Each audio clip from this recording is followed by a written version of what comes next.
शन्नुग, कण्व। भारतीय कला और स्थापत्य में मौर्योत्तरकालीन प्रवृत्तियां। यक्षिणी, भरहुत, ई सा। पूर्व दूसरी शताब्दी के बाद अनेक शासकों ने विशाल मौर्य साम्राज्य में अलग अलग हिस्सों पर अपना नियंत्रण स्थापित कर लिया। इनमें उत्तर भारत में और मध्य भारत के कुछ हिस्सों में शन्नुग, कण्व, कुषाण और गुप्त शासकों ने अपना आधिपत्य जमा लिया, तो दक्षिणी तथा पश्चिमी भारत में सातवाहनों, इक्ष्वाकुओं, अभीरों और वाकाटकों ने अपना वर्चस्व स्थापित कर लिया। संयोगवश ईसा पूर्व दूसरी शताब्दी में सनातन धर्म के दो मुख्य संप्रदायों, वैष्णव धर्म और शैव धर्म, का भी उदय हुआ। भारत में ईसा पूर्व दूसरी शताब्दी के ऐसे अनेक स्थल हैं जिनका उल्लेख करना विषय की दृष्टि से उपयुक्त होगा। मूर्तिकला के कुछ उत्कृष्ट उदाहरण नमूने विदिशा, भरहुत, मध्य प्रदेश, बोधगया, बिहार, जगैयपेट, आंध्र प्रदेश, मथुरा, उत्तर प्रदेश, खंडगिरी, उदयगिरी, ओडिशा, भज, पुणे के निकट और पावनी, नागपुर के निकट, महाराष्ट्र में पाए गए हैं। भरहुत भरहुत में पाई गए मूर्तियां मौर्यकालीन यक्ष और यक्षिणी की प्रतिमाओं की तरह दीर्घाकार, लंबी हैं। प्रतिमाओं के आयतन के निर्माण में कम उभार है, लेकिन रैखिकता का ध्यान रखा गया है। आकृतियां चित्र की सतह से ज्यादा उभरी नहीं हैं।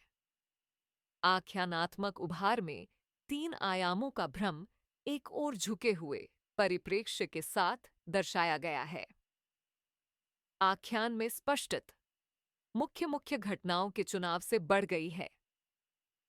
भरहुत में आख्यान फलक अपेक्षाकृत कम पात्रों के साथ दिखाए गए हैं, लेकिन ज्यों-ज्यों समय आगे बढ़ता जाता है, कहानी के मुख्य पात्रों के अलावा अन्य पात्र भी चित्र की परिधि में प्रकट होने लगते हैं। कभी-कभी एक भौगोलिक स्थान पर अधिक घटनाएं चित्र की परिधि में एक साथ चित्रित की गई हैं, जबकि कहीं-कहीं एक घटना को संपूर्ण चित्र में चित्रित किया गया है। मूर्तिकारों द्वारा उपलब्ध स्थान का अधिकतम उपयोग किया गया है। आख्यान कथानक में यक्ष तथा यक्षिणियों के जुड़े हुए हाथ की तथा अकेली आकृतियों में हाथों को झपटा और छाती से लगा हुआ दिखाया गया है, लेकिन कुछ मामलों में, खास तौर पर बाद वाले समय में, हाथों को सहज रूप में छाती से आगे बढ़ा हुआ दिखाया गया है। इन उदाहरणों से यह स्पष्ट होता है कि कला शिल्पियों को, जो कि सामूहिक स्तर पर काम करते थे, उत्कीर्णन की विधि को समझना कितना जरूरी होता था। प्रारंभ में सतह को तैयार करना प्रमुख कार्य होता था और उसके बाद मानव शरीर तथा अन्य रूपों को उकेरा या बनाया जाता। भारतीय कला का परिचय 28 का पीटीए था। चित्र की सतह के छिछले उत्कीर्णन के कारण हाथों और पैरों को बाहर निकला हुआ दिखाना संभव नहीं था। इसीलिए हाथों को जुड़ा हुआ और पैरों को बढ़ा हुआ दिखाया गया है। शरीर ज्यादातर कड़ा तथा तना हुआ दिखाई पड़ता है और भुजाएं पैर शरीर के साथ साथ चिपके हुए से दिखाए गए हैं, किंतु आगे चलकर ऐसी दृश्य प्रस्तुति में संशोधन कर दिया गया। आकृतियों का उत्कीर्णन गहरा होने लगा और आयतन बढ़ गया, जिससे मनुष्यों तथा जानवरों के शरीर का प्रतिरूपण असली जैसा होने लगा। भरहुत, बोधगया, सांची, स्तूप 2 और जगैयपेट में पाई गई मूर्तियां इस शैली के अच्छे उदाहरण हैं। भरहुत की आख्यान उद्भृतियों रिलीफ से यह स्पष्ट प्रकट होता है कि कलाशिल्पी अपनी चित्रात्मक भाषा के माध्यम से कितने अधिक प्रभावशाली ढंग से अपनी कहानियां कह सकते थे। एक ऐसी ही आख्यान उद्भृति में इस सिद्धार्थ गौतम की माता महारानी मायादेवी के एक स्वप्न की घटना को दिखाया गया है। इसमें महारानी की आकृति को लेटी अवस्था में और एक हाथी को ऊपर से उतरकर महारानी मायादेवी की कोख गर्भाशय की ओर बढ़ते हुए दिखाया गया है। दूसरी ओर जातक कथाओं का चित्रण बड़े सरल तरीके से किया गया है। उनमें कथा के भौगोलिक स्थल के अनुसार घटनाओं को प्रस्तुत किया गया है। जैसे रूरू जातक में बोधिसत्व हिरन को एक आदमी की जान बचाने के लिए उसे अपनी पीठ पर ले जाते हुए दिखाया गया है। इसी चित्र में एक अन्य घटना में एक राजा को अपनी सेना के साथ खड़ा हुआ दिखाया गया है। राजा हिरन पर तीर छोड़ने ही वाला है और जिस आदमी की हिरन ने रक्षा की थी उसे भी राजा के साथ खड़े हुए अपनी अंगुली हिरन की ओर इशारा करती है। आत्म से जदी से कथा का अनिल सार आदमी बच आए जाने के बाद हिरन को वचन दिया था कि वह किसी भी व्यक्ति को उसकी पहचान नहीं। महारानी माया का स्वप्न भरहुत जातक भरहुत भारतीय कला और स्थापत्य में मौर्योत्तरकालीन प्रवृत्तियां 29 वो नैसायक से बताएगा। लेकिन जब राजा हिरन की पहचान बताने वाले को पुरस्कार देने की घोषणा करता है तो वह आदमी अपने वचनों से फिर जाता है और राजा को उसी जंगल में ले जाता है जहां हिरन ने उसकी जान बचाई थी। ऐसी जातक कथाएं स्तूपों को अलंकृत करने के लिए उपयोग में लाई गई हैं। ये जान लेना भी दिलचस्प होगा कि विभिन्न प्रदेशों में ज्यों-ज्यों स्तूपों का निर्माण बढ़ता गया, उनकी शैलियों में भी अंतर आने लगे। ईसा पूर्व पहली और दूसरी शताब्दियों की सभी पुरुष प्रतिमाओं में केश सज्जा को गूंथे हुए दिखाया गया है। कुछ मूर्तियों में तो यह सब जगह एक सी पाई जाती है। भरहुत में पाई गई कुछ मूर्तियां आज भारतीय संग्रहालय कोलकाता में सुरक्षित रखी देखी जा सकती हैं। सांची का स्तूप मूर्तिकला के विकास के अगले चरण को सांची के स्तूप एक मथुरा और आंध्र प्रदेश के गुंटूर जिले के वेंकी स्थान पर पाई जाने वाली मूर्तियों में देखा जा सकता है। यह चरण शैलीगत प्रगति की दृष्टि से उल्लेखनीय है। सांची के स्तूप एक में ऊपर और नीचे 2 प्रदक्षिणा पथ हैं। इसके 4 तोरण हैं जो सुंदरता से सजे हुए हैं। इन तोरणों पर बुद्ध के जीवन की घटनाओं और जातक कथाओं के अनेक प्रसंगों को प्रस्तुत किया गया है। प्रतिमाओं का संयोजन अधिक उभारदार है और संपूर्ण अंतराल में भरा हुआ है। हाव भाव और शारीरिक मुद्राओं का प्रस्तुतिकरण स्वाभाविक है और शरीर के अंग प्रत्यंग में कोई कठोरता नहीं दिखाई देती। सिर काफी उठे हुए हैं। बाहरी रेखाओं की कठोरता अनम्यता कम हो गई है। आकृतियों को गति दे दी गई है। आख्यान में विस्तार आ गया है। उकेरने की तकनीकें भरहुत की तुलना छतरी, हर्मिका, प्रदक्षिणा पथ, अंड, मेधी, वेदिका, तोरण, स्तूप, एक की योजना, सांची, भारतीय कला का परिचय 30, उत्कीर्ण आकृतियां स्तूप एक सांची में अधिक उन्नत प्रतीत होती हैं। बुद्ध को प्रतीकों के रूप में प्रस्तुत किया जाना अब भी जारी रहा। सांची के स्तूप एक में आख्यान अधिक विस्तृत कर दिए गए हैं, किंतु स्वप्न प्रसंग का प्रस्तुतिकरण महारानी को लेटी अवस्था में और ऊपर से उतरते हुए हाथी के चित्रण द्वारा बहुत ही सरल तरीके से किया गया है।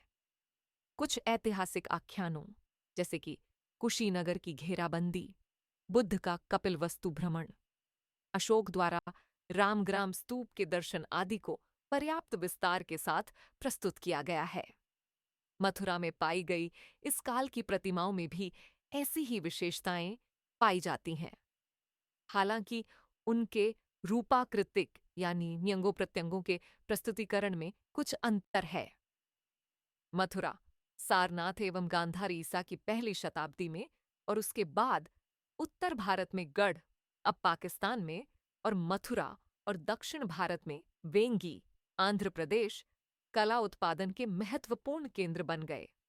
मथुरा और गांधार में बुद्ध के प्रतीकात्मक रूप को मानव रूप मिल गया। गांधार की मूर्तिकला की परंपरा में बैक्ट्रिया, पार्थिया और स्वयं गांधार की स्थानीय परंपरा का संगम हो गया।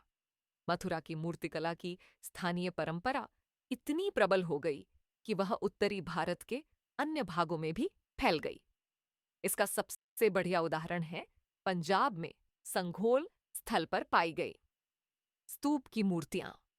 मथुरा में बुद्ध की प्रतिमाएं यक्षों की आरंभिक मूर्तियों जैसी बनी हैं, लेकिन गांधार में पाई गई बुद्ध की प्रतिमाओं में यूनानी शैली की विशेषताएं पाई जाती हैं। मथुरा में आरण्यभक जैन तीर्थंकरों और सम्राटों विशेषकर कनिष्क की इब्ना इसरवाली मूर्तियां एवं चित्र भी पाए गए हैं। जंगले का भाग संघोल वैष्णव प्रतिमाएं, मुख्य रूप से विष्णु और उनके विभिन्न रूपों की प्रतिमाएं, और शैव प्रतिमाएं, मुख्य रूप से उनके लिंगों और मुखलिंगों की प्रतिमाएं भी मथुरा में पाई गई हैं, लेकिन संख्या की दृष्टि से बुद्ध की प्रतिमाएं अधिक पाई गई हैं। ध्यान रहे कि विष्णु और शिव की प्रतिमाएं उनके आयुधों, चक्र और त्रिशूल के साथ प्रस्तुत की गई हैं। बड़ी प्रतिमाओं के उत्कीर्णन में विशालता दिखाई गई है। आकृतियों का विस्तार चित्र की परिधि से बाहर दिखाया गया है। चेहरे गोल हैं और उन पर मुस्कान दर्शाई गई है। मूर्तियों के आयतन का भारीपन कम कर दिया गया है। उनमें मांसलता दिखाई देती भारतीय कला और स्थापत्य में मौर्योत्तरकालीन प्रवृत्तियां 31 है। शरीर के वस्त्र स्पष्ट दृष्टिगोचर होते हैं और वे बाएं कंधों को ढके हुए हैं। इस काल में बुद्ध, यक्ष, यक्षिणी, शैव और वैष्णव देवी देवताओं की प्रतिमाएं और मानव मूर्तियां भी बड़ी संख्या में बनाई गई। ईसा की दूसरी शताब्दी में मथुरा में प्रतिमाओं में विषयासक्ति केंद्रिकता आ गई, गोलाई बढ़ गई और वे अधिक मांसल हो गए। ईसा की चौथी शताब्दी में भी यह प्रवृत्ति जारी रही, लेकिन चौथी शताब्दी के अंतिम दशकों में विशालता और मांसलता में और कमी कर दी गई और मांसलता में अधिक कसाव आ गया। इनमें कम ओढ़े गए वस्त्रों को दर्शाया गया है। इसके बाद ईसा की 5वीं और 6ठी शताब्दी में वस्त्रों को प्रतिमाओं के परिमाण आकार में ही शामिल कर दिया गया। बुद्ध की प्रतिमाओं में वस्त्रों की पारदृश्यता स्पष्टतः दृष्टिगोचर होती है। इस अवधि में उत्तर भारत में मूर्तिकला के 2 महत्वपूर्ण संप्रदायों, घरानों का उदय हुआ, जिनका उल्लेख करना जरूरी है। मूर्तिकला का परंपरागत केंद्र मथुरा तो कला के उत्पादन का मुख्य केंद्र बना ही रहा। उसके साथ ही सारनाथ और कौशांबी भी कला उत्पादन के महत्वपूर्ण केंद्रों के रूप में उभर आए। सारनाथ में पाई जाने वाली बौद्ध प्रतिमाओं में दोनों कंधों को वस्त्र से ढका हुआ दिखाया गया है। ध्यानस्थ बुद्ध, गांधार, 3री-4थी शताब्दी ईस्वी। बोधिसत्व, गांधार, 5वीं-6ठी शताब्दी ईस्वी। भारतीय कला का परिचय 22। सिर के चारों ओर आभामंडल बना हुआ है, जिसमें अलंकरण, सजावट बहुत कम किया हुआ है, जबकि मथुरा में बुद्ध की मूर्तियों में ओढ़ने के वस्त्र की कई तहें दिखाई गई हैं और सिर के चारों ओर के आभामंडल को अत्यधिक सजाया गया है। इन आरंभिक प्रतिमाओं की विशेषताओं का अध्ययन करने के लिए इन्हें मथुरा, सारनाथ, वाराणसी, नई दिल्ली, चेन्नई, अमरावती आदि के संग्रहालयों में देखा जा सकता है। गंगा की घाटी से बाहर के स्थलों पर स्थित कुछ महत्वपूर्ण स्तूपों में से एक गुजरात में देवनिमोरी का स्तूप है। परवर्ती शताब्दियों में बहुत कम बदलाव आया है। अलबत्ता प्रतिमाएं छरहरे या पतले रूप में दिखाई गई हैं और वस्त्रों की पारदर्शिता प्रमुख सौंदर्यानुभूति बनी रही है। दक्षिण भारतीय बौद्ध स्मारक। आंध्र प्रदेश के बेंगी क्षेत्र में अनेक स्तूप स्थल हैं, जैसे जगय्यपेट, अमरावती, भट्टीप्रोलुरो, नागार्जुनकोंडा, गोलियादे।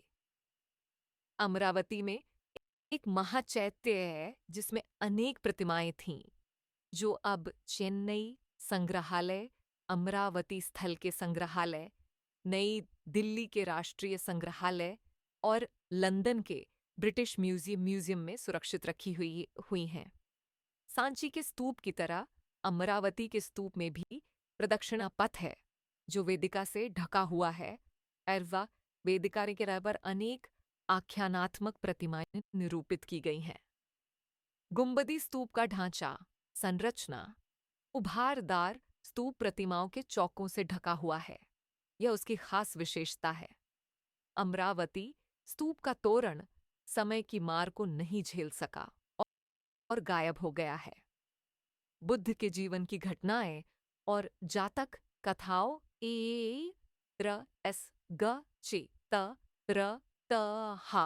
हालांकि अमरावती क स्ता तू अ म एसा स्तूप की बाहरी दीवार पर उत्कीर्णन अमरावती स्तूप पटल अमरावती द्वितीय शताब्दी ईस्वी भारतीय कला और स्थापत्य में मौर्योत्तर कालीन प्रवृत्तियां 33 पूर्व 3 शताब्दियों के निर्माण कार्य दृष्टिगोचर होते हैं, लेकिन इसका सर्वोत्तम विकास ईसा की पहली और दूसरी शताब्दी में हुआ।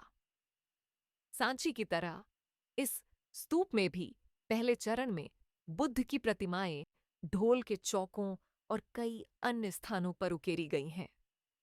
संयोजन के भीतरी अंतराल में आकृतियों को नाना रूपों, मुद्राओं, आसनों जैसे सामने से, पीछे से, आगे से और एक तरफ से दिखाया गया है। प्रतिमाओं के चेहरों पर तरह तरह के गंभीर हाव भाव देखने को मिलते हैं। आकृतियां पतली हैं, उनमें गति और शरीर में 3 भंगिमाएं त्रिभंग रूप में दिखाई गई हैं। सांची की प्रतिमाओं की तुलना में इन प्रतिमाओं का संयोजन अधिक जटिल है। रैखिकता में लोच आ गया है और प्रतिमाओं में दर्शाई गई गतिशीलता निश्चलता को दूर कर देती है। उभारदार प्रतिमाओं उद्भृतियों में 3 आयामी अंतराल को तैयार करने का विचार उभरे हुए आयतन, कोणीय शरीर और जटिल अतिव्याप्ति के रूप में कार्यान्वित किया गया है, किंतु रूप की स्पष्टता पर अधिक ध्यान दिया गया है, भले ही आख्यान में उसका आकार और भूमिका कैसी भी रही हो। आख्यानों का चित्रण बहुतायत से किया गया है। इन आख्यानों से बुद्ध के जीवन की घटनाओं और जातक कथाओं के प्रसंगों को प्रस्तुत किया गया है। फिर भी उनमें ऐसे अनेक जातक दृश्य पाए जाते हैं जिनको पूरी तरह पहचाना नहीं जा सका है। जन्म की घटना के प्रस्तुतिकरण में महारानी माया देवी को शैया पर लेटे हुए दिखाया गया है। उनके चारों ओर दासियां खड़ी हैं और संयोजन के ऊपरी भाग में एक छोटे से हाथी को दिखाया गया है। यह महारानी माया देवी के स्वप्न का प्रस्तुतिकरण है। एक अन य उद भ्रे तिम ब द ध कजन अम स सम ब अंध इत 4 घटनाएं दिखाई गई है। इससे यह पता चलता है कि आख्यानों को नाना रूपों में चित्रित किया जाता था। फलक नागार्जुनकोंडा भारतीय कला का परिचय। 34 ईसा की 3री शताब्दी में नागार्जुनकोंडा और गोली की प्रतिमाओं में आकृतियों की अनुप्राणित गति कम हो जाती है। अमरावती की उद्भृत प्रतिमाओं की तुलना में नागार्जुनकोंडा और गोली के कलाकारों ने काया की उभरी हुई सतहों का प्रभाव उत्पन्न करने में सफलता पाई, जो स्वाभाविक है और उसका अभिन्न अंग दिखाई देती है। अमरावती नागार्जुनकोंडा और गुंटापल्ली आंध्र प्रदेश में बुद्ध की स्वतंत्र प्रतिमाएं भी पाई जाती हैं। गुंटापल्ली में चट्टान में काटी गई एक गुफा है जो एलुरु के पास स्थित है।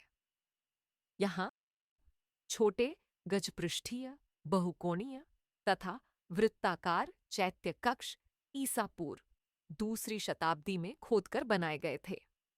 एक अन्य महत्वपूर्ण स्थल जहां पर चट्टानों को काटकर स्तूप बनाए गए थे, विशाखापट्टनम के पास अनाकपल्ली है। अब तक खुदाई में इमला सबसे बड़ा स्तूप सन्नते जनपद गुलबर्ग, कर्नाटक में है। यहाँ एक ऐसा भी स्तूप है जिसे अमरावती के स्तूप की तरह उभारदार प्रतिमाओं से सजाया गया है। बड़ी संख्या में स्तूपों के निर्माण का अर्थ ये नहीं होता कि वहां संरचनात्मक मंदिर, विहार या चैत्य नहीं बनाए जाते थे। हमारे पास इस संबंध में साक्ष्य तो हैं, पर कोई संरचनात्मक चैत्य या विहार आज तक बचा नहीं है। कुछ महत्वपूर्ण संरचनात्मक विहारों में सांची के गजपृष्ठाकार एप्साइडल चैत्य का उल्लेख किया जा सकता है। यह वहां का मंदिर संख्या 18 है, जो एक साधारण देवालय है जिसमें आगे स्तंभ बने हैं और पीछे एक बड़ा कक्ष बना है। इसी प्रकार गुंटापल्ली के संरचनात्मक मंदिर भी उल्लेखनीय हैं। बुद्ध की प्रतिमाओं के साथ साथ अन्य बौद्ध प्रतिमाएं जैसे अवलोकितेश्वर, पद्मपाणि, वज्रपाणि, अमिताभ और मां त्रेय बोधिसत्व की प्रतिमाएं भी बनाई जान लग। किंतु बौद्ध धर्म की वज्रयान शाखा के उदय के साथ बोधिसत्वों की कुछ ऐसी प्रतिमाएं भी जोड़ी जाने लगीं जिनके द्वारा बौद्ध धर्म के जनहित के धार्मिक सिद्धांतों के प्रचार के लिए कतिपय सद्गुणों का मानवीकरण करके प्रतिमा के रूप में प्रस्तुत किया गया था। पश्चिम भारतीय गुफाएं, पश्चिमी भारत में बहुत सी बौद्ध गुफाएं हैं जो ईसा पूर्व दूसरी शताब्दी और उसके बाद की बताई जाती हैं। इनमें वास्तुकला के मुख्यतः 3 रूप मिलते हैं: गजपृष्ठीय मेहराबी छत, अधूरी निर्मित गुफा, कन्हेरी चैत्य कक्ष। कार्ला भारतीय कला और स्थापत्य में मौर्योत्तर कालीन प्रवृत्तियां 35। गुफा सन 3 नासिक वाले चैत्य कक्ष जो अजंता पीतल खोड़ा भज में पाए जाते हैं। शीशैकी गजपृष्ठीय मेहराबी छत वाले स्तंभहीन कक्ष जो महाराष्ट्र के थाना नादसर में इमलते हैं। और 80 सपाट छत वाले चतुष्कोणीय कक्ष जिसके पीछे की ओर एक वृत्ताकार छोटा कक्ष होता है, जैसा एक महाराष्ट्र के कोंडिवाइट में पाया गया। चैत्य के विशाल कक्ष में अर्धवृत्ताकार चैत्य चाप मेहराब की प्रधानता होती थी। सामने का हिस्सा खुला होता था जिसका मोहरा लकड़ी का बना होता था, और कुछ मामलों में इब्ना इफडी दी दाहकी वाले मेहराब पाए जाते हैं, जैसा एक कॉन्डिवाइट में भी देखा गया है। सभी चैत्य गुफाओं में पीछे की ओर स्तूप बनाना आम बात थी। चैत्य गुफा संबावन भज ईसा पूर्व पहली शताब्दी में गजपृष्ठीय मेहराबी छत वाले स्तूप की मानक योजना नक्शे में कुछ परिवर्तन किए गए, जिसके अंतर्गत बड़े कक्ष को आयताकार बना दिया गया, जैसा कि अजंता की गुफा सन 9 में देखने को मिलता है, और मोहरे के रूप में एक पत्थर की परदी लगा दी गई। ऐसा निर्माण बेदसा, नासिक, कार्ला, कन्हेरी में भी पाया जाता है। अनेक गुफा स्थलों में पहले मानक किस्म के चैत्य कक्ष परवर्ती काल के भी पाए जाते हैं। कार्ला में चट्टानों को काटकर सबसे बड़ा कक्ष बनाया गया था। गुफा की योजना में पहल 2 खांटे सटे भो यवा तक ला सहना वर्षा स बचांश लिए एक पथ था रकी पर्दी दीवार फिर एक बरामदा, मोहरे के रूप में पत्थर की पर्दी दीवार, एक खंभे पर टिकी गजपृष्ठीय छत वाला चैत्य कक्ष और अंत में पीछे की ओर स्तूप बना है। कार्ला चैत्य कक्ष मंडप को मनुष्यों तथा जानवरों की आकृतियों से सजाया गया है। वे भारी और चित्र के अंतराल में चलती हुई दिखाई देती हैं। कन्हेरी की गुफा सन 3 में कार्ला के चैत्य कक्ष की योजना का कुछ और विस्तृत रूप दिखाई देता है। इस गुफा के भीतरी भाग का संपूर्ण निर्माण कार्य एक साथ नहीं किया गया था, इसलिए इसमें समय समय पर संपन्न किए गए कार्य की प्रगति की झलक स्पष्ट दिखाई देती है। आगे चलकर चतुष्कोणीय चपटी छत वाली शैली को सबसे अच्छा डिजाइन समझा जाने लगा और यही डिजाइन व्यापक रूप से अनेक स्थानों पर पाया जाता है। जहां तक विहारों का सवाल है, वे सभी गुफा स्थलों पर खोदे गए हैं। विहारों की निर्माण योजना नक्शे में एक बरामदा, बड़ा कक्ष और इस कक्ष की दीवारों के चारों ओर प्रकोष्ठ होते हैं। कुछ महत्वपूर्ण भारतीय कला का परिचय। 33 विहार गुफाएं। अजंता की गुफा संख्या 12, वेदसा की गुफा सीय संठी की 11, नासिक की गुफा संव्यास संसल 3, 10 और 17 हैं। आरंभ की अनेक विहार गुफाओं के भीतर से चैत्य के मेहराबों और गुफा के प्रकोष्ठ द्वारों पर वेदिका डिजाइनों से सजाया गया है। बाद में इस तरह की सजावट को छोड़ दिया गया।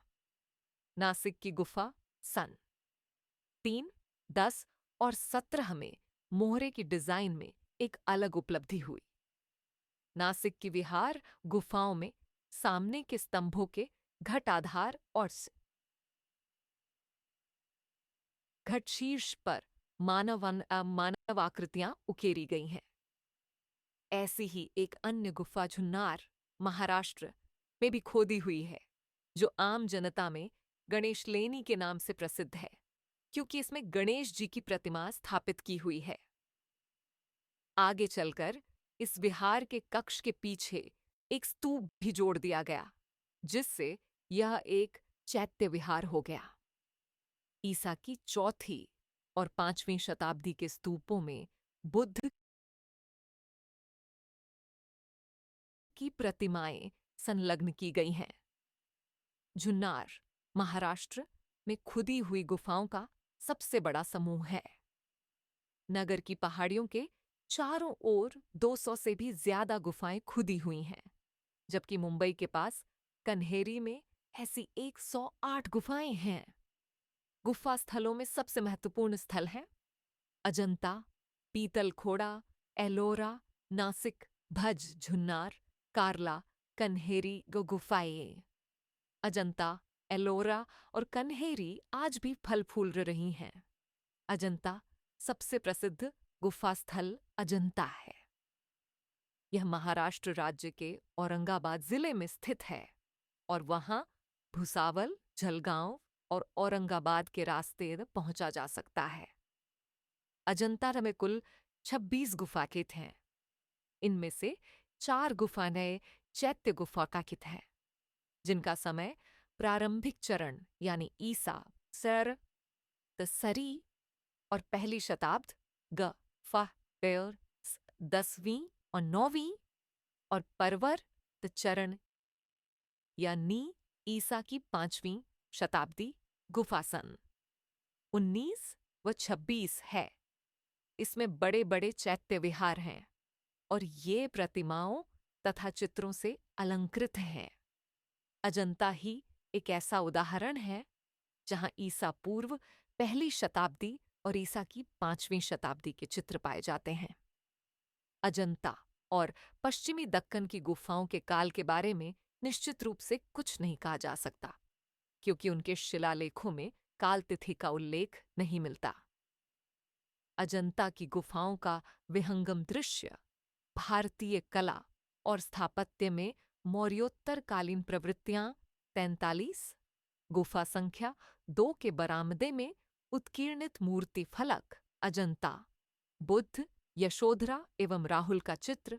गुफा संख्या 17 अजंता गुफा सन 10, 9, 12 और 13 आरंभिक चरण की है। गुफा सन 11, 15 और 6 ऊपरी तथा निचली और गुफा संख्या 7 ईसा की 5वीं शताब्दी के उत्तरवर्ती दशकों से पहले की है। बाकी सभी गुफाएं 5वीं शताब्दी के परवर्ती दशकों से ईसा की 6ठी शताब्दी की चबानटी वर्त दशकों का बीच खोदी गई हचंबांचात्या गुफा सन 19 और 26 विस्तृत रूप से उत्कीर्ण की गई हैं। उनका मोहरा बुद्ध और बोधिसत्वों की आकृतियों से सजाया गया है। वे गज पृष्ठीय तहखानेदार छत वाली किस्म की हैं। गुफा संसी 26 बहुत बड़ी है और भीतर का संपूर्ण बड़ा कक्ष मंडप बुद्ध की अनेक प्रतिमाओं से उकेरा गया है और उनमें सबसे बड़ी प्रतिमा महापरिनिर्वाण की है। शेष सभी गुफाएं विहार चैत्य किस्म की हैं। उनमें खंभों वाला बरामदा, खंभों वाला मंडप और दीवार के साथ साथ प्रकोष्ठ बने हैं। पीछे की दीवार पर बुद्ध का मुख्य पूजा गृह है। अजंता में पूजा स्थल की प्रतिमाएं आकार की दृष्टि से बड़ी हैं और आगे बढ़ने की ऊर्जा के साथ प्रदर्शित की गई हैं। कुछ विहार गुफाओं का कार्य अभी तक अपूर्ण है, जैसे गुफा सन 5, 14, 23 और 24। अजंता के महत्वपूर्ण संरक्षकों में बराहदेव गुफा सन 16 का संरक्षक, जो वाकाटक नरेश हरिसेन का प्रधानमंत्री था। उपेंद्र गुप्त गुफा सन 17 से 20 का संरक्षक, जो उस क्षेत्र का स्थानीय शासक और वाकाटक नरेश हरिसेन का सामंत था, तथा बुद्धभद्र गुफा सन 26 का संरक्षक, भारतीय कला का परिचय 38 और मथुरादास गुफा सन 4 का संरक्षक के नाम उल्लेखनीय हैं। गुफा 25, 1, 2, 16 और 17 में अनेक चित्र आज भी शेष हैं। अप्सरा गुफा संख्या 17 अजंता। चित्रों में अनेक शैली प्रकारगत अंतर पाए जाते हैं। ईसा की 5वीं शताब्दी के अजंता चित्रों में बाहर की ओर प्रक्षेप दिखलाया गया है। रेखाएं अत्यंत स्पष्ट हैं और उनमें पर्याप्त लयबद्धता देखने को मिलती है। शरीर का रंग बाहरी रेखा के साथ मिल गया है, जिससे चित्र का आयतन फैला हुआ प्रतीत होता है। आकृतियां पश्चिमी भारत की प्रतिमाओं की तरह भारी हैं। पहले चरण में बनी गुफाओं, विशेषकर गुफा संख्या 9 एवं 10 में भी चित्र पाए जाते हैं। ये ईसा पूर्व प्रथम शताब्दी की हैं। इन चित्रों में रेखाएं पैनी हैं, रंग सीमित हैं। इन गुफाओं में आकृतियां स्वाभाविक रूप से बिना बरहा चढ़ाकर अलंकृत किए हुए रंगी हैं। चित्रित छत गुफा संख्या 10 अजंता भारतीय कला और स्थापत्य में मौर्योत्तरकालीन प्रवृत्तियां 39। चित्र गुफा संख्या 9 अजंता। भौगोलिक स्थान के अनुसार घटनाओं को समूहबद्ध किया गया है। सतहों में क्षैतिज तरीके से आकृतियों का नियोजन किया गया है। भौगोलिक स्थिति को वास्तु के बाहरी हिस्सों से पृथक कर दिखाया गया है। सांची की मूर्तिकला से समानता से यह स्पष्ट होता है कि किस प्रकार समसामयिक मूर्तिकला एवं चित्रकला की पात्रगिरी या साथ साथ चल रही थी।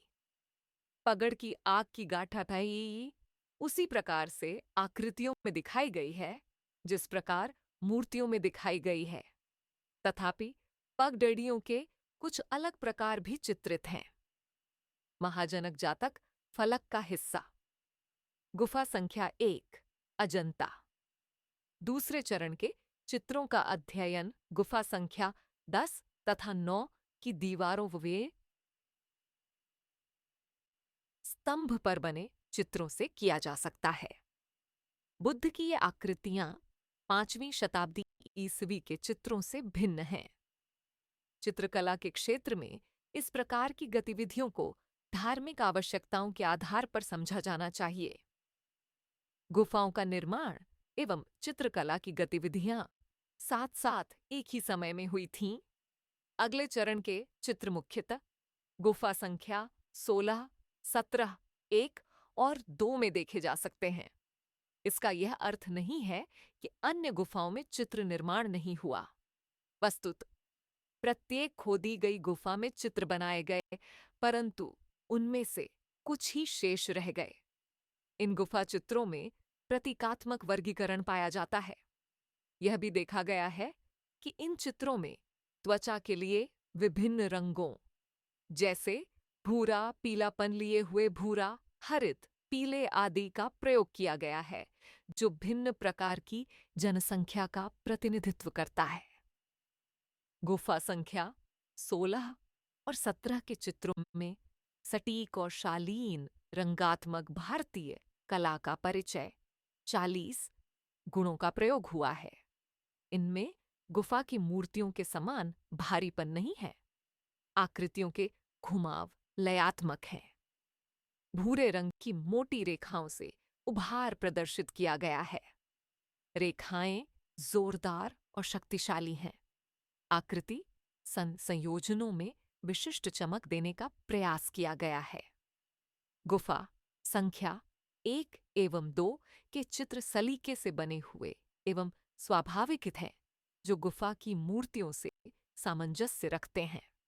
वास्तु का संयोजन सामान्य है और आकृतियों को त्रिआयामी बनाने हेतु एवं विशेष प्रभाव लाने के लिए गोलाकार संयोजन का प्रयोग किया गया है। अर्धनिर्मित लंबी आंखें बनाई गई हैं। चित्रकारों के विभिन्न समूहों द्वारा निर्मित चित्रों की भिन्नता का पता उनकी प्रतीकात्मकता एवं शैलीगत विशेषताओं से चलता है। स्वाभाविक भंगिमाएं एवं बढ़ा चढ़ाकर न बनाए गए चेहरों का प्रयोग विशिष्ट रूप से किया गया है। इन प्रतिमाओं के विषय बुद्ध के जीवन की घटनाएं, जातक और अवदान कथाओं के प्रसंग हैं। कुछ चित्र जैसे सिंहलावदान, महाजनक जातक और विदुर पंडित जातक के प्रसंग गुफा की संपूर्ण दीवार को ढके हुए हैं। यह उल्लेखनीय है कि छद्दंत जातक की कथा आरंभिक काल की गुफा समसिन 10 पर विस्तार पूर्वक चित्रित की गई है और भिन्न भिन्न घटनाओं को अनेक भौगोलिक स्थलों के अनुसार एक साथ रखा गया है, जैसे कि जंगल में घटित घटनाओं को राजमहल में घटित घटनाओं से अलग दिखाया गया है। गुफा सन 10 में छद्दंत का दृश्य पूरी तरह पाली पाठ का अनुसरण करता है। चस्साइज बकी गुफा सन 17 में वही सा प्र भिन्न न रय अम चीता त किया गया है। तथापि यह द रश एट ऑफ या हा कि पद मम पाण और वज्रपाणी की आकृतियां अजंता में आम हैं और अनेक गुफाओं में पाई जाती हैं।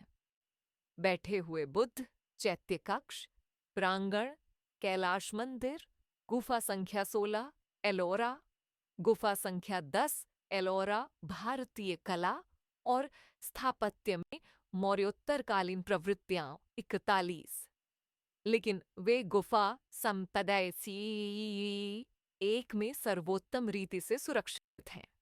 गुफा समाय सन 2 की कुछ आकृतियां वेंगी की प्रतिमाओं से संबंध रखती हैं, जबकि दूसरी ओर कुछ प्रतिमाओं के निरूपण में विदर्भ की मूर्तिकला का प्रभाव भी दृष्टिगोचर होता है।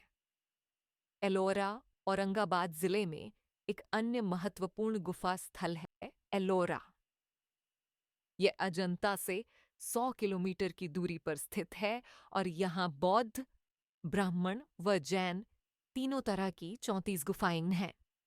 देश में कलाओं के इतिहास की दृष्टि से यही एक ऐसा अनुपम स्थल है जहां ईसा की गजासुर वध गुफा संख्या 15 एलोरा 5वीं शताब्दी से लेकर 11वीं शताब्दी तक के 3 भिन्न भिन्न धर्मों के मठ धर्म भवन एक साथ पाए जाते हैं। इसके अलावा यह अनेक शैलियों के संगम के रूप में भी बेजोड़ है। एलोरा और औरंगाबाद की गुफाएं दो धर्मों, विशेष रूप से बौद्ध धर्म और ब्राह्मण धर्म के बीच चल रहे अंतरों को दर्शाती हैं। वहां बाहर बौद्ध गुफाएं हैं, जहां बौद्ध धर्म के वज्रयान संप्रदाय की अनेक प्रतिमाएं जैसे तारा, महामयूरी, अक्षोभ्य, अवलोकितेश्वर, मैत्रेय, अमिताभ आदि की प्रतिमाएं प्रस्तुत की गई हैं। बौद्ध गुफाएं आकार की दृष्टि से काफी बड़ी हैं और उनमें एक दो, यहां तक कि 3 मंजिलें हैं। उनके स्तंभ विशालकाय हैं। अजंता में भी 2 मंजिली गुफाएं खुदी हुई हैं, मगर एलोरा में 3 मंजिली गुफा बनाना वहां की विशेष उपलब्धि कही जा सकती है। ऐसी गुफाओं पर प्लास्टर और रंगरोगन किया गया था। अधिष्ठाता बुद्ध की प्रतिमाएं आकार में बड़ी हैं और पद्मपाणि तथा वज्रपाणि की प्रतिमाएं आमतौर पर उनके अंगरक्षक के रूप में बनाई गई हैं। गुफा सम आएंगे 12, जो कि एक तिमंजिली गुफा, भारतीय कला का परिचय 42 नंबर चीज है। उसमें ता, अवलोकितेश्वर, मानुषी बुद्ध और वैरोचन, अक्षोभ्य, रत्न संभव, अमिताभ, अमोघ सिद्धि, वज्र सत्व और वज्रराज की प्रतिमाएं उपलब्ध हैं। दूसरी ओर ब्राह्मण धर्म की तो एक ही 2 मंजिली गुफा यानी गुफा सन 14 है। स्तंभों के डिजाइन बौद्ध गुफाओं में बनने शुरू हुए थे और जब वे विकसित होते होते 9वीं शताब्दी की जैन गुफाओं में पहुंचे तो वे अत्यंत अलंकृत हो गए और उनके सज्जात्मक रूप में भारी उभार आ गया। ब्राह्मणिक गुफा सम ईमान 13 से 28 में अनेक प्रतिमाएं पाई जाती हैं। उनमें से कई गुफाएं शैव धर्म को समर्पित हैं, परंतु उनमें शिव और विष्णु तथा पौराणिक कथाओं के अनुसार उनके अवतारों की प्रतिमाएं प्रस्तुत की गई हैं। शैव कथा प्रसंगों में कैलाश पर्वत को उठाए हुए रावण, अंधकासुर वध, कल्याण सुंदर जैसे प्रसंग स्थान स्थान पर चित्रित किए गए हैं, जबकि वैष्णव कथा प्रसंगों में विष्णु के विभिन्न अवतारों को दर्शाया गया है। एलोरा की प्रतिमाएं अति विशाल हैं। उनका आयतन बाहर निकला हुआ है, जो चित्र की परिधि में गहराई उत्पन्न करता है। प्रतिमाएं भारी हैं और उनमें मूर्तिकला का शानदार प्रदर्शन किया गया है। एलोरा में अनेक कलाकार भिन्न भिन्न स्थलों जैसे विदर्भ, महाराष्ट्र, कर्नाटक, तमिलनाडु आदि से आए थे और उन्होंने प्रतिमाओं को उकेरा था। इसलिए मूर्तिकला की शैलियों की दृष्टि से भारत में इसे अनेक शैलियों का संगम स्थान कहा जा सकता है। गुफा सनसम 16 को कैलाश लेनी कहा जाता है। यहाँ केवल एक अकेली गुफा को काटकर एक शैल मंदिर बनाया गया है। इसे वास्तव में कलाकारों की एक अनुपम उपलब्धि कहा जा सकता है। इस पर अगले अध्याय में भी चर्चा की जाएगी।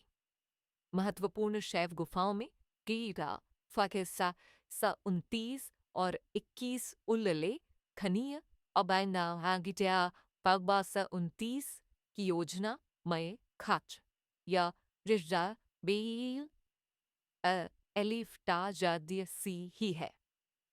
गुफा सन्नागढ़ 29, 21, 17, 14 एक प्रेक्षण की मूर्ति कलात्मक विशेषता, विशालता, स्मारकीयता और चित्र में प्रदर्शित गतिशीलता की दृष्टि से आश्चर्यजनक है। एक अन्य उल्लेखनीय गुफा स्थल बाघ है। बायद्ध इभत्ती इचतराएं वाली बाघ गुफाएं मध्य प्रदेश के धार इजला मुख्यालय से 97 किलोमीटर की दूरी पर स्थित हैं। ये गुफा एक प्राकृतिक नहीं है, अपितु चट्टानों को काटकर बनाई गई हैं। ये प्राचीन समय में सातवाहन काल में बनाई गई थीं। अजंता जैसी बाघ गुफाओं का निर्माण कुशल शिल्पकारों द्वारा सीधे बलुए पत्थर पर किया गया है, जिसका मुख बघानी नामक मायसमी नदी की तरफ है। आज मूल 9 गुफाओं में से केवल 5 गुफाएं बची हैं, जिसमें से सभी भिक्षुओं के विहार या चतुष्कोण वाले विश्राम स्थान हैं। इनमें लघु कक्षों के पीछे चैत्य अर्थात प्रार्थना कक्ष होता है। इन 5 गुफाओं में सबसे महत्वपूर्ण गुफा सन 4 जी है, जिसे आमतौर पर रंग महल के नाम से जाना जाता है, जहां दीवार और छत पर चित्र अभी भी दिखाई देते हैं। गुफा संख्या 2, 3, 5 एवं 7 में भी दीवारों और छतों पर भित्ति चित्रों को देखा जा सकता है। इसमें लाल भूरे रंग के पत्थर के किरकिरे से तैयार मोटे पलस्तर से इन दीवारों और छतों को बनाया गया था।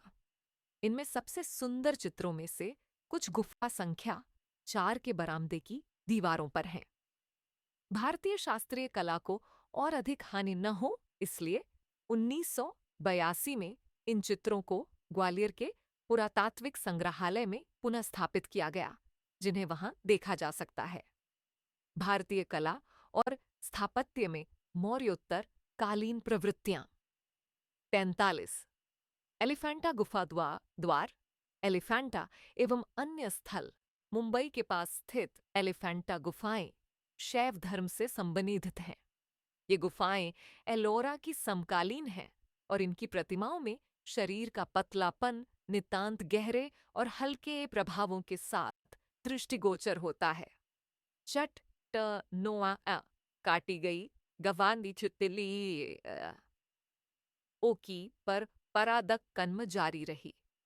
वह गफे ए महाराष्ट्र में ही नहीं बल्कि कर्नाटक में चालुक्य राजाओं के संरक्षण में मुख्य रूप से बादामी व ऐहोली में तथा आंध्र प्रदेश के विजयवाड़ा क्षेत्र में और तमिलनाडु में पल्लव राजाओं के संरक्षण में मुख्यतः महाबलीपुरम में पाई जाती हैं।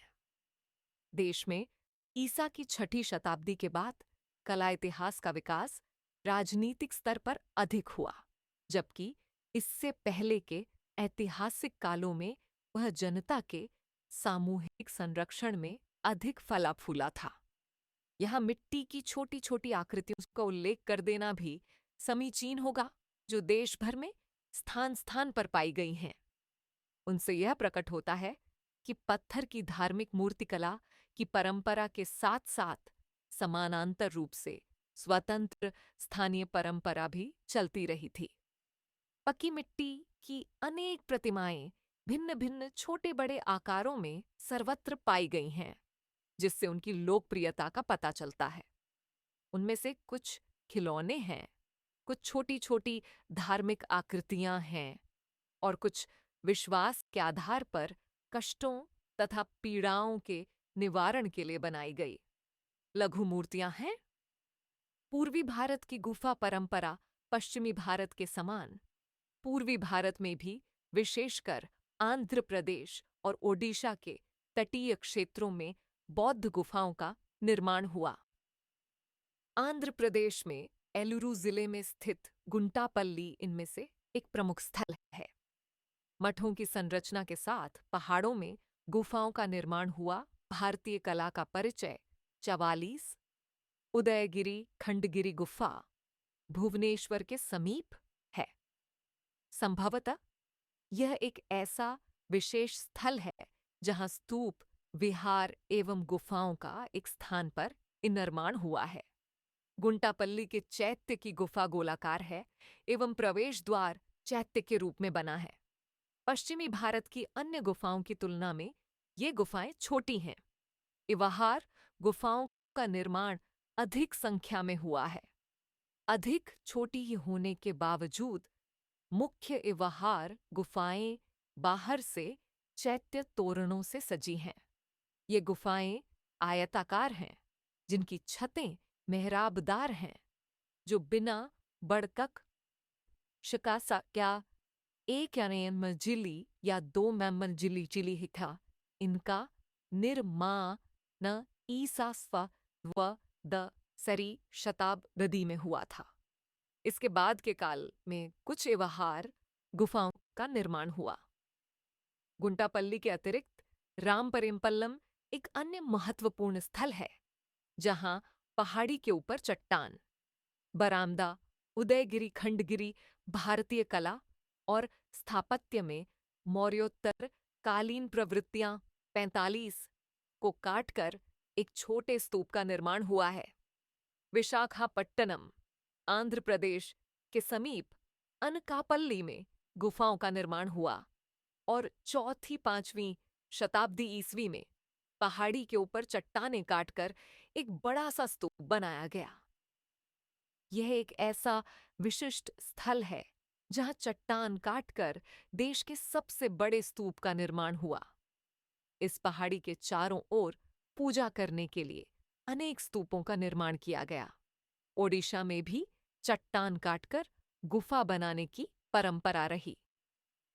खंडगिर उदयगिर इसके सबसे आरंभिक उदाहरण हैं, जो भुवनेश्वर के समीप स्थित हैं। ये गुफाएं फैली हुई हैं, जिनमें खारवेल जैन राजाओं के शिलालेख पाए जाते हैं। शिलालेखों के अनुसार ये गुफाएं जैन मुनियों के लिए थीं। इनमें से कई मात्र एक कक्ष की बनी हैं। कुछ गुफाओं को बड़ी चट्टानों में पशु का आकार देकर बनाया गया है। बड़ी गुफाओं में आगे स्तंभों की कड़ी बनाकर बरामदे के पिछले भाग में कक्षों का निर्माण किया गया है। इन कक्षों के प्रवेश का ऊपरी भाग चैत्य तोरणों और आज भी प्रचलित स्थानीय लोक गाथाओं के संदर्भ से सुसज्जित है।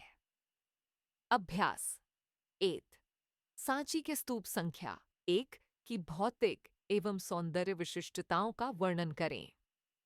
2 5वीं एवं 6ठी शताब्दी ईस्वी में उत्तर भारत मूर्तिकला की शैलीगत प्रवृत्तियों का विश्लेषण करें। 3 भारत के विभिन्न भागों में गुफा आश्रयों से एलोरा के एकाश्म मंदिर तक वास्तुकला का विकास किस प्रकार रहा। 4 अजंता के भी चित्र क्यों विख्यात हैं। भारतीय कला का परिचय 46 स्तूप सन 1 सांची भारतीय कला और स्थापत्य में मौर्योत्तरकालीन प्रवृत्तियां।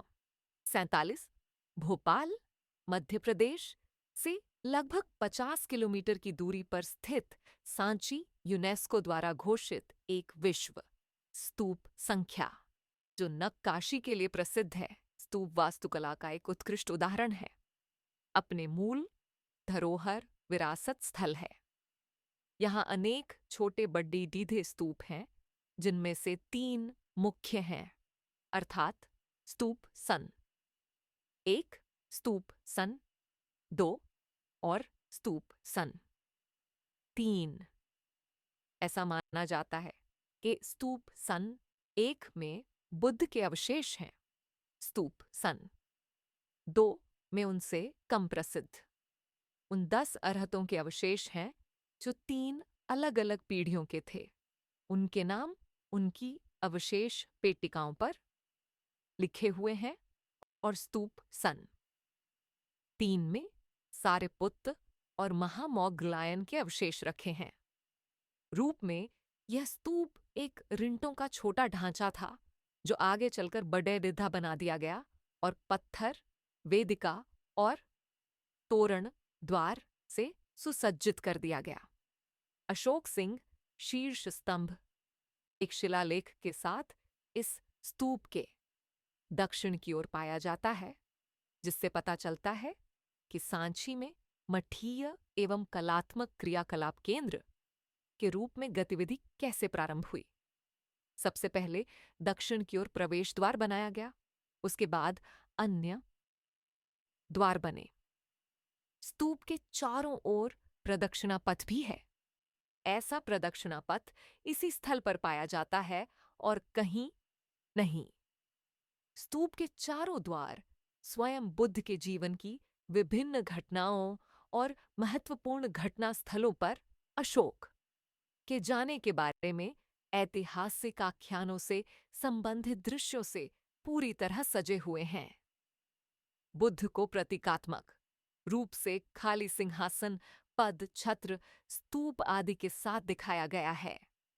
चारों दिशाओं में तोरण बने हुए हैं। इनकी शैलियों में अंतर पाया जाता है, जिससे यह अनुमान लगाया जा सकता है कि इनके निर्माण का समय ईसा पूर्व पहली शताब्दी और उसके बाद का है। स्तूप सन एक सबसे पुराना स्तूप है, लेकिन स्तूप सन 2 की।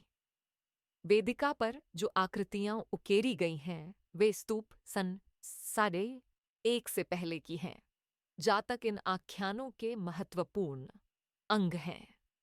वे 7 जातक, शम जातक, महाकवि जातक, छंद जातक उन महत्वपूर्ण जातकों में से हैं जो स्तूप के तोरणों और स्तंभों पर चित्रित किए गए हैं। सांची स्तूपों पर पाई जाने वाली आकृतियां आयाम में छोटी होते हुए भी मूर्तिकला की कुशलता दर्शाती हैं। उनमें शरीर के अंग प्रत्यंग का जो रूपाकृतिक चित्रण किया गया है, वो गहराई और आयाम दोनों ही दृष्टियों से अत्यंत स्वाभाविक है। संयोजन भिद्रभाद भरा है और आकृतियों की परस्पर व्यक्त से जो थोड़ा खाली स्थान बच जाता है, उसका यहाँ पूर्ण अभाव है। मुद्रात्मक मोड्ठों से शरीर की गति दर्शाई गई है। उनकी हलचल में संरचनात्मक समरसता और अभिन्नता देखने को मिलती है। स्तंभों पर संरक्षक आकृतियां हैं और शाल मंजिका, पेड़ दी की शाखा, पकड़े दधे हुए स्त्री की आकृतियां आयतन के प्रस्तुतिकरण में बेजौता हैं। स्तूप संख्या 2 की पहले वाली प्रतिमाओं जैसी कठोरता इनमें दिखाई नहीं देती। प्रत्येक तोरण में 2 सीधे खड़े स्तंभ और उनकी चोटी पर 3 आधी दंडिकाएं हैं। प्रत्येक आधी दंडिका आगे से पीछे तक भिन्न भिन्न प्रतिमा विषयों से अलंकृत है। नीचे की दंडिका से भी आगे तक बरही हुई आधी दंडिका पर शाल मंजिकाओं की आकृतियां बनी हुई हैं। भारतीय कला का परिचय 48, पद्मासन में बुद्ध, कट्टरा टीला, मथुरा।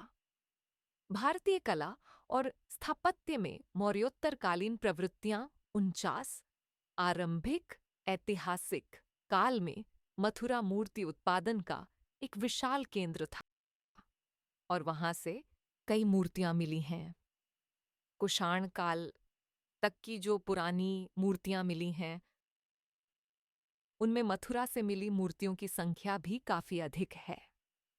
मथुरा में मूर्ति बनाने का तरीका अलग किस्म का था, इसलिए यहाँ पाई गई मूर्तियां देश के अन्य भागों में बनी मूर्तियों से भिन्न हैं। कट्टरा टीले से मिली बुद्ध की प्रतिमा ईसा की 2री शताब्दी की है। इसमें बुद्ध को 2 सहायक बोधिसत्वों के साथ दिखाया गया है। बुद्ध पद्मासन में पालथी भरकर बैठे हुए हैं और उनका दाहिना हाथ अभय मुद्रा में कंधे के स्तर से कुछ ऊपर उठा हुआ और बायां हाथ 12 इंच जांघ पर रखा हुआ दिखाया गया है। ऊष्णीय यानी केश ग्रंथि को सिर पर सीधा उठा हुआ दिखाया गया है। मथुरा की मूर्तियां इस काल से हल्के आयतन और मांसल शरीर के साथ बनाई गई हैं। कंधे चौधे सनोहचट्टे हैं। संघति पोशाक एक ही कंधे को ढकती है और उसे खास तौर से बाएं हाथ से ढकते हुए दिखाया गया है, जबकि संघति का स्वतंत्र भाग जो वक्षस्थल को ढके हुए है, शरीर के धदधदी तक ही रखा गया है। बुद्ध सिंहासन पर विराजमान दिखाए गए हैं। साथ की आकृतियों को पद्मपाणि और वज्रपाणि बोधिसत्व के एम पहचाना जाता कि एक के हाथ में पद्म कमल और दूसरे के हाथ में वज्र है और वे मुकुट पहने हुए बुद्ध की दोनों ओर स्थित हैं। बुद्ध के सिर के चारों ओर जो प्रभामंडल दिखाया गया है वह बहुत बड़ा है और संकेंद्रिक वृत्त में सरल ज्यामितीय आकृतियां दिखाई गई हैं। प्रभामंडल के ऊपर कोणीय रूप से उद्धाती हुई दो आकृतियां दिखाई गई हैं। वे चित्र की सीमा के भीतर काफी गति दर्शाती हैं। आकृतियों में पूर्व की कठोरता के स्थान पर नम्यता आ गई जिसने उन्हें अधिक पार्थिव रूप दे इदया। शरीर के मोड़धों को इतनी सुकोमलता के साथ उकेरा गया है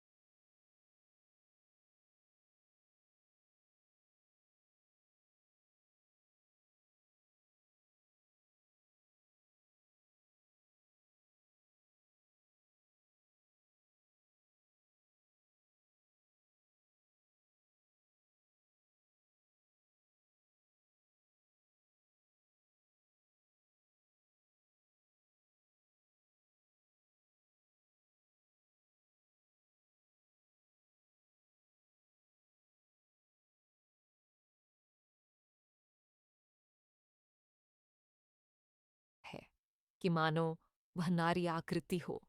यही मथुरा के मूर्तिकारों द्वारा निर्मित पुरुष और स्त्री आकृतियों का विशिष्ट अंतर दर्शाती है।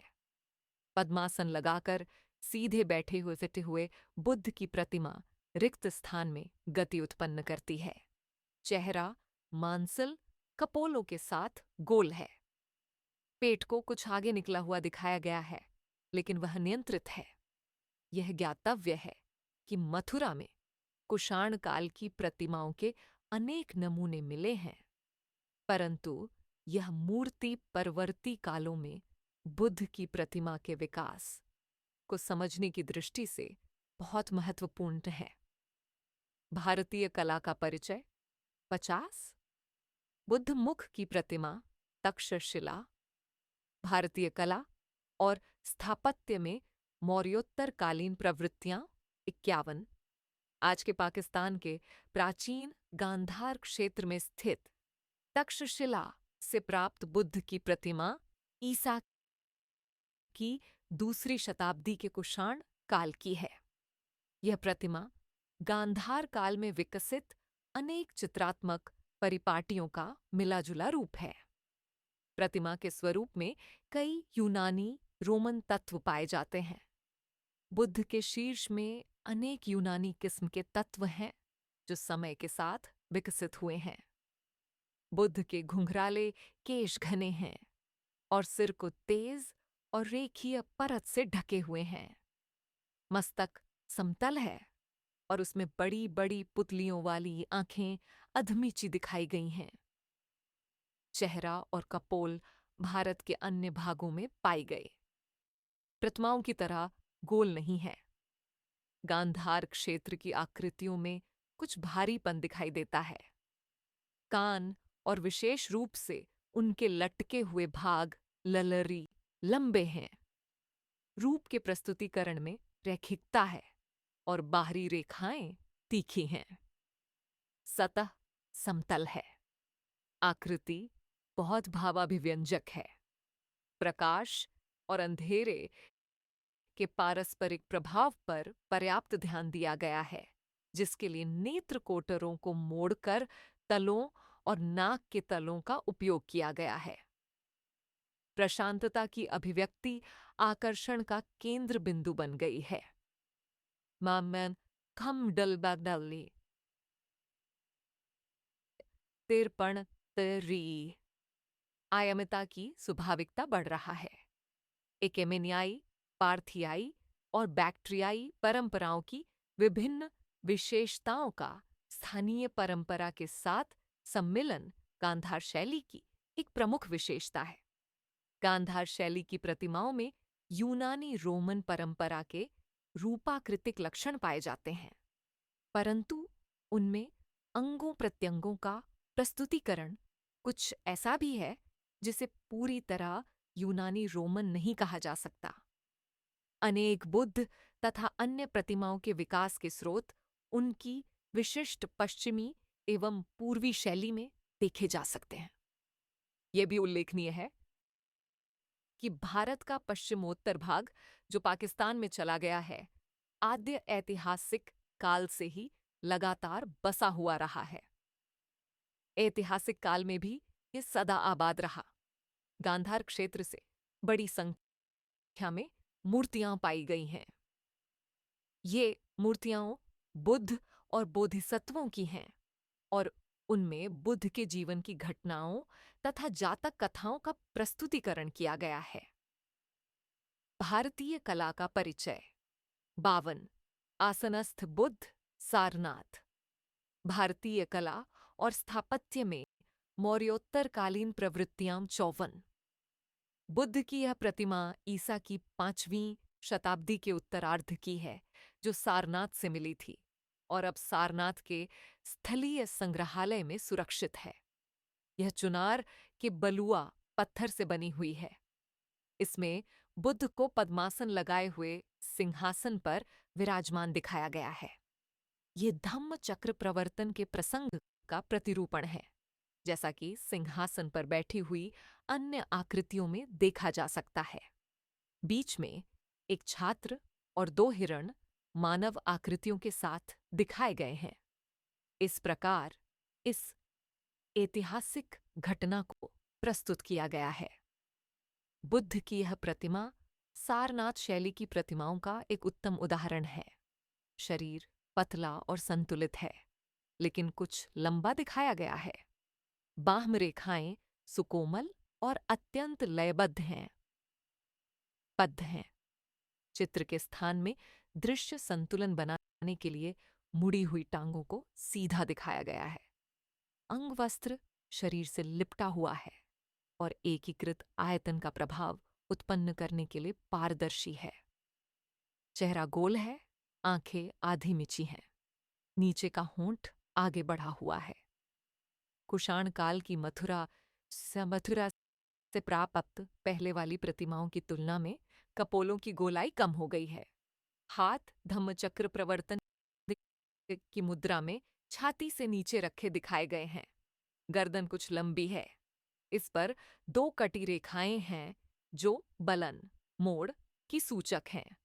उष्णीय गोलाकार घुंघराले केशों से बना पदीरथीष्ठी आचीन भारत म अर्त्सा तिकारो का उद्दश या सद व बुद्ध को एक ऐसे महामानव के रूप में प्रस्तुत करना था जिन्होंने निर्वाण यानी क्रोध एवं घृणा से छुटकारा प्राप्त कर लिया था। सिंहासन के पृष्ठभाग को एक संकेंद्रिक वृत्त में भिन्न भिन्न फूलों और बेलों के नमूनों से अत्यंत अलंकृत दिखाया गया है। प्रभामंडल का केंद्रीय भाग सादा समतल है, वहां कोई सज्जा नहीं की गई है। इससे प्रभामंडल देखने में बहुत प्रभावशाली बन गया है। प्रभामंडल के भीतर और सिंहासन की पीठ पर की गई सजावट कलाशिल्पी की संवेदनशीलता और विशेष सज्जा के चयन की सूचक है। इस काल की सारनाथ बुद्ध की प्रतिमाएं सतह और आयतन दोनों के प्रस्तुतिकरण में पर्याप्त कोमलता दर्शाती हैं। अंगवस्त्र की पारदर्शिता शरीर का हिस्सा बन गई है। ऐसा परिष्कार आने में काफी समय लगा होगा और ये लक्षण आगे भी जारी रहे। सारनाथ में खड़ी मुद्रा वाले बुद्ध की और भी बहुत सी मूर्तियां मिली हैं, जिनका वस्त्र पारदर्शी दिखाया गया है। गति एक समान है तथा उन्हें धर्मराज का स्तूप के चारों ओर अलग अलग उकेरा गया है और ये सारनाथ के संग्रहालय में रखी हुई हैं। इनमें से कुछ तो अकेले बुद्ध की हैं और कुछ में बुद्ध को बोधिसत्व पद्मपाणि और वज्रपाणि के साथ दर्शाया गया है। भारतीय कला का परिचय 55 पद्मपाणि बोधिसत्व अजंता गुफा सम एक, भारतीय कला और स्थापत्य में मौर्योत्तरकालीन प्रवृत्तियां 55। गुफा संख्या 2, अजंता। यह चित्र अजंता की गुफा संख्या 1 में पूजा गृह से पहले स्थित आंतरिक बड़े कक्ष की पिछली दीवार पर चित्रित है। इनमें बोधिसत्व को एक पद्म कमल पकड़े हुए दिखाया गया है। उनके कंधे बड़े हैं। शरीर में 3 मोड़ हैं, जिनसे चित्र में गति उत्पन्न हुई दिखाई देती है। प्रतिरूपण सुकोमल है। बाहरी रेखाएं शरीर के आयतन में विलीन प्रतीत होती हैं, जिससे त्रिआयामिता का प्रभाव उत्पन्न होता है। बोधिसत्व एक बड़ा मुकुट पहने हुए हैं, जिसमें विस्तृत चित्रकारी दृष्टिगोचर होती है। सिर थोड़ा सा बाएं ओर झुका है। आंखें आधी मिची हैं और कुछ लंबी बनाई गई हैं। नाक तीखी और सीधी है। चेहरे के सभी उभरे हुए हिस्सों पर हल्का रंग किया गया है, जिसका उद्देश्य त्रिआयामिता का प्रभाव उत्पन्न करना है। मनकों वाले हार में भी ऐसी ही विशेषता पाई जाती है। चौड़े और फैले हुए कंधे शरीर में भारीपन उत्पन्न करते हैं। धड़ का भाग अपेक्षाकृत गोलाकार है। रेखाएं कोमल और लयबद्ध हैं और शरीर की परिरेखा को दर्शाती हैं। दाहिने हाथ में एक कमल पुष्प है और बायां हाथ खाली जगह पर बढ़ा हुआ है। बोधिसत्व के चारों ओर अन्य कई छोटी छोटी आकृतियां बनी हैं। बाहर की ओर निकले हुए रंगीन खंड ब्लॉक चित्र के आयाम में गहराई का प्रभाव उत्पन्न करते हैं। बोधिसत्व का आगे की ओर कुछ निकला हुआ दायां हाथ आकृति को अधिक ठोस और खास से और प्रभावी रूप से गहन बताता है। धड़ भाग के ऊपर का धागा आयाम दरबुज शान वाली श डाकार रक खाओ क साथ दिखाया गया। शरीर तोरटा ये का भाग का चित्र न पर पूरा ध्यान दिया गया है। हल्के लाल भूरे धूसर हरे और नीले रंगों का प्रयोग किया गया है। नाक का उभार, होंठों का कटा हुआ कोना, आगे बढ़ा हुआ निचला होंठ और छोटी ठुड्डी सब मिलकर आकृति की रचना में ठोसपन एकरूपता का प्रभाव लाने में योगदान दे रहे हैं। गुफा समुदाय के संघी के एक के चित्र अच्छी किस्म के हैं और उन्हें ठीक से रखा गया है। अजंता के चित्रों में कुछ प्रकारात्मक और शैलीगत विभिन्नताएं देखी जा सकती हैं, जिनसे ऐसा प्रतीत होता है कि अजंता की गुफाओं में कई शताब्दियों के दौरान कलाशिल्पियों की भिन्न भिन्न श्रेणियों ने चित्रण का कार्य किया था। महाजनक जातक के चित्र गुफा संख्या 1 अजंता। पद्मपाणि की उपर्युक्त आकृति के दूसरी ओर वज्रपाणि बोधिसत्व को चित्रित किया गया है। वज्रपाणि दाहिने हाथ में वज्र लिए हुए और सिर पर मुकुट पहने हुए हैं। इस आकृति में भी वो सब चित्रात्मक विशेषताएं पाई जाती हैं जो ऊपर पद्मपाणि के बारे में बताई गई हैं, जैसे महाजनक जातक, उमंग जातक आदि। महाजनक जातक की कथा संपूर्ण दीवार पर चित्रित की हुई है और यह सबसे बड़ा आख्यान चित्र है। ऐसा प्रतीत होता है कि पद्मपाणि और वज्रपाणि तथा बोधिसत्वों के चित्रों को इस पवित्र स्थल के अभिरक्षक के रूप में चित्रित किया गया है। अजंता की अन्य गुफाओं में भी ऐसे ही पद्मपाणि और वज्रपाणि के चित्र सर्वोत्तम चित्र माने जाते हैं। भारतीय कला का परिचय 56 मारविजय अजंता गुफा सम। 26 भारतीय कला और स्थापत्य में मौर्योत्तरकालीन प्रवृत्तियां 57। मारविजय का विषय अजंता की कई गुफाओं में चित्रित किया गया है। यही एक मूर्ति कलात्मक प्रतिरूपण है, जिसे अजंता की गुफा संख्या 26 की दाहिनी दीवार पर प्रस्तुत किया गया है। यह मूर्ति बुद्ध की महापरिनिर्वाण की विशाल प्रतिमा के पास में बनाई गई है। मूर्ति फलक में बुद्ध की आकृति को बीच में मार की पुत्री और सेना से घिरा हुआ दिखाया गया है। यह घटना बुद्ध के ज्ञानोदय का हिस्सा है। इसमें सिद्धार्थ के उस मानसिक संक्षोभ की स्थिति का मानवीकरण किया गया है जिससे होकर बुद्ध को बुद्धत्व प्राप्ति ज्ञानोदय के समय गुजरना पीडीडी था। मार काम यानी इच्छा का द्योतक है। आख्यान के अनुसार बुद्ध और मार के बीच संवाद होता है और बुद्ध को अपने दाहिने हाथ से धरती की ओर अपनी उदारता के प्रति एक साक्षी के रूप में इशारा करते हुए दिखाया गया है। यह उभरा हुआ प्रतिमा फलक अत्यंत जीवंत है और अजंता की अति परिपक्व मूर्तिकला का उदाहरण है। यह रचना अनेक छोटी बड़ी डिधी प्रतिमाओं के साथ प्रस्तुत की गई है। आकृति के दाहिने ओर मार को अपनी विशाल सेना के साथ आते हुए दिखाया गया है। उसकी सेना में तरह तरह के आदमी ही नहीं बल्कि इवकृत चेहरों वाले अनेक जानवर भी हैं। निचले आधार में संगीतकारों के साथ नाचती हुई आकृतियों की कमर आगे निकली हुई दिखाई गई है।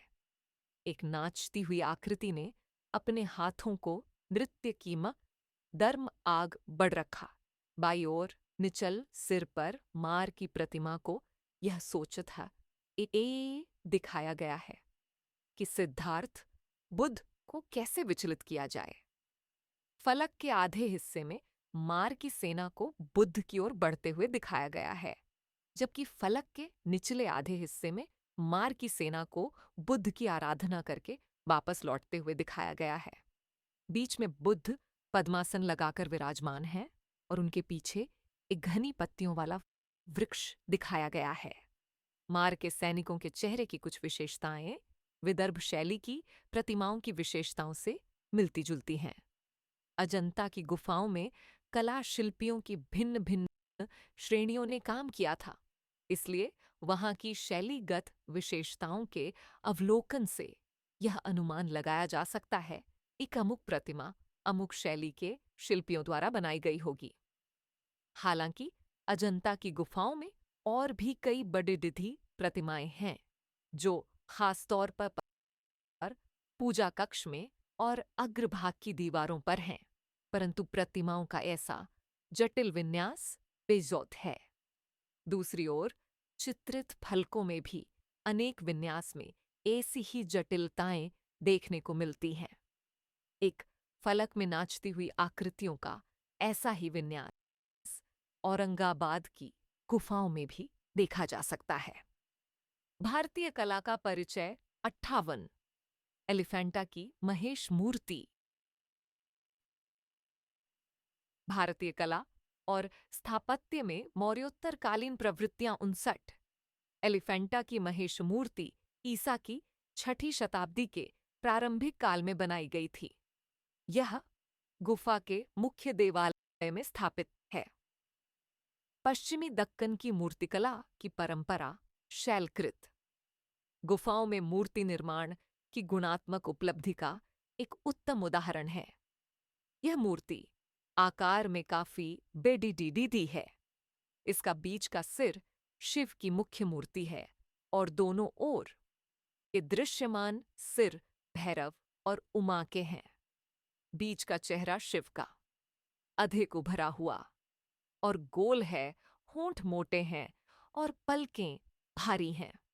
नीचे के होंठ उभरे हुए हैं जो इस मूर्ति की एक अलग विशेषता है। इसमें शिव का सर्वसमावेशी पक्ष दर्शाया गया है। इसमें इसका प्रतिरूपण कोमल है, सतह समतल व चिकनी है और चेहरा बड़दधा है। शिव भैरव के पार्श्वर मुख को गुस्से में बाहर निकली आंख और मूंछ के साथ दिखाया गया है। तीसरा चेहरा नारी मुख है जो शिव के एक साथ 5 मुख होने का उल्लेख है। इस प्रतिमा में वैसे तो शिव के 3 मुख ही दिखाई देते हैं, पर हो सकता है एक पीछे की ओर के दो मुख अदृश्य रखे गए हों। प्रत्येक सिर पर मूर्ति कलात्मक विद्यमानता के अनुसार एक अलग किस्म का मुकुट रखा गया है। यह मूर्ति गुफा की दक्षिणी दीवार पर बनाई गई है। इसके साथ शिव के दो अन्य रूपों अर्धनारीश्वर और गंगाधर की मूर्तियां सतह की समतल, चिकनाई, लंबाई और लयबद्ध गति जैसी विशेषताओं के लिए जानी जाती हैं। उनकी रचना संयोजन बहुत जटिल है। इस गुफा का मूर्ति विन्यास एलोरा की गुफा सन 29 में दोहराया गया है। भारतीय भित्ति चित्र परंपरा का ख अ ग घ क अनंत पद्मनाभ मंदिर कसरगोड़ ख वाराह को मारते हुए शिव किरातार्जुनीय प्रकरण लेपाक्षी मंदिर चोल नरेश राजराज एवं राजकवि करूवर देवेर तंजावुर 11वीं शताब्दी घ त्रिपुरासुर वध करते हुए जो तंजावुर नी रावण वध करते हुए राम रामायण पट्ट मडिगंचेरी महल चा शास्त पद्मनाभपुरम थक्कल